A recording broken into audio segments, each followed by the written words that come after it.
Hello, this is Mesh from Downtime Distraction, having a first look at Daggers. So this title came out on Steam February 19th, and its current US price is $4.99. So this was brought to us by a little indie developer called Sorath, and it's also published by them as well.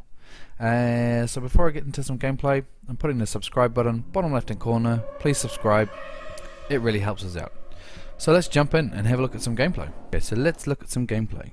So what we start with is we're in a dark room with our hand, and we go and grab the dagger, and I guess it just transports you to hell, would be my assumption.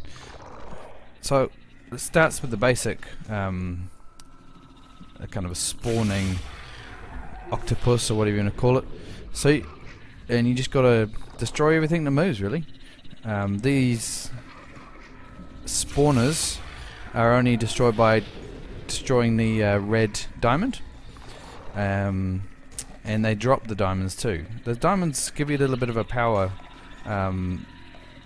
increase, I believe. It's the only thing it seems to do, and I think it'll probably give you a bit of points as well. So as you can see, I have two attacks. One's kind of a simple, kind of a constant, almost like a machine gun, you could call it. And one of them is like a shotgun, and I died. So you get the two simple kind of machine gun, and one's a shotgun, which is a bit of a spread on it. But I find the actual shotgun one doesn't seem to want to respond a lot of the time. So I just generally use the machine gun one, as it's just more reliable. So there's many ways to, I guess, skin the cat in this game. I think the best way is to be aggressive. That's how I've got my best score. But in saying that, my best score is nowhere near the top, unfortunately. And I was actually trying to get out some more videos tonight, do some more recording, but this game has soaked up many hours. Unfortunately, I've become obsessed with trying to get a high score. These guys are real nasty. They're kind of the guys, they chase you down. I mean, the skulls chase you. They're simple skulls, but you've got those guys there. They're really fast, and they hound you all the time. Like, you can hear them coming too. There's one in there. You could do have a jump as well, which does get you away from them a little faster. Sometimes I find it's good, sometimes I find it's almost a little pointless. Whoa! But yeah, I mean, different ways to play. It's probably there'll be a way that you prefer. I think I probably got my high score just now, which is always the way, because yes, I did. I got my high score. Why does it happen like that? It's like as soon as I try and concentrate on two things at once, I do a good round. I must be overcomplicating it. But yeah, so in this here as well is, I guess, the essence which is driving me to continue to play, because I want to get to the top of the scoreboard. So in the first 200, I'm actually pretty happy with that. I nearly got to a million, and I think that's pretty good, because there's a whole lot of people playing this now. I'll have one more go, and just so you can see. But in essence, it's just rinse and repeat, right? All you're going for is the score. The level doesn't change. There are no other weapons. This is it. But granted, it is addictive, and it does feel quite nice. The combat does feel alright, and as you can see, it's very stylized graphics as well. So yeah, I've got to use that jump. The jump just keeps you out of range of the little simple skull beasties that coming after you. I find this all kind of zigzagging back on yourself is quite nice, because the turning circle of most things is not very good. So if you're just running in a straight direction, it's generally not going to help. Wow, that wasn't very good. But yeah, that's the combat. In a nutshell, that is this game. So I'll leave some more footage in the background and just give you my positives, negatives about everything. And as we always do, let's talk about graphics first. So, as you can see, it's not an amazing looking game, but I don't think it looks bad either. It's a very deliberate looking 90s FPS retro looking game. And so they've achieved what they've set out to do. So I think that's a good accomplishment. Do I like it? I could go yes and no. I do. It is reminiscent of those older games, but it's getting a little overdone now, this whole retro looking thing. Is it just an excuse to make a poor looking game? That's another topic, right? But for me, yeah, I mean, I would prefer if this was a really high quality looking game with really high quality graphics, but you know, this was the design they chose.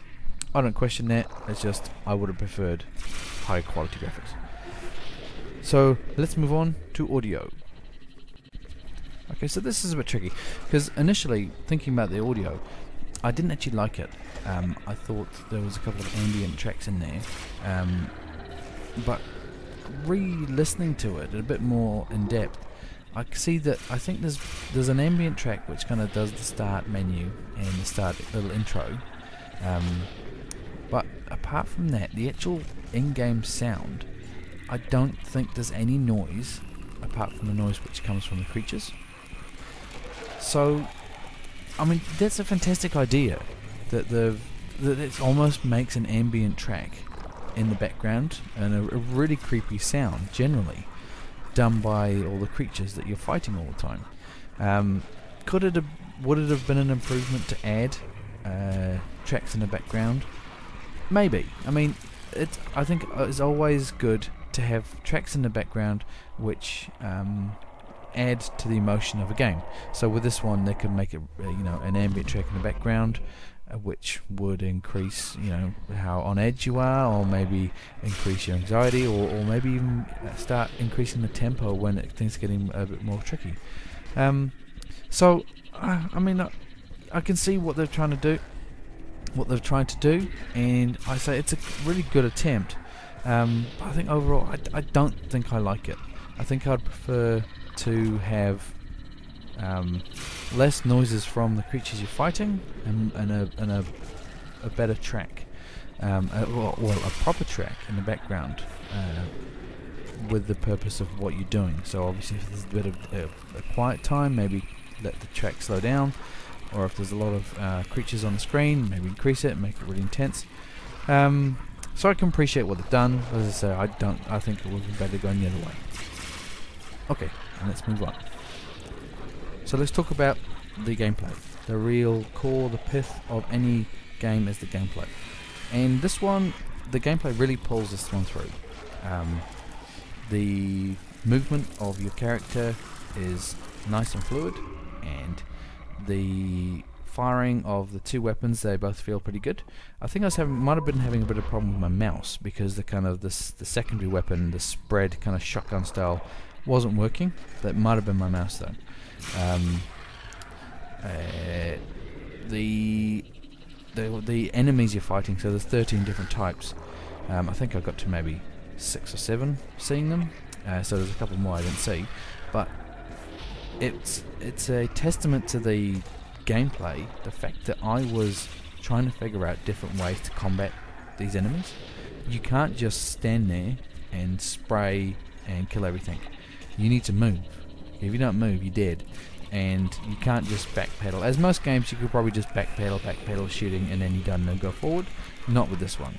This one actually is designed in a way that you have to figure out the best way you're going to accomplish it. For me, it was clearing the way forward, doing almost like a zigzag, got back on myself, shooting behind me every now and again, and clearing the way forward.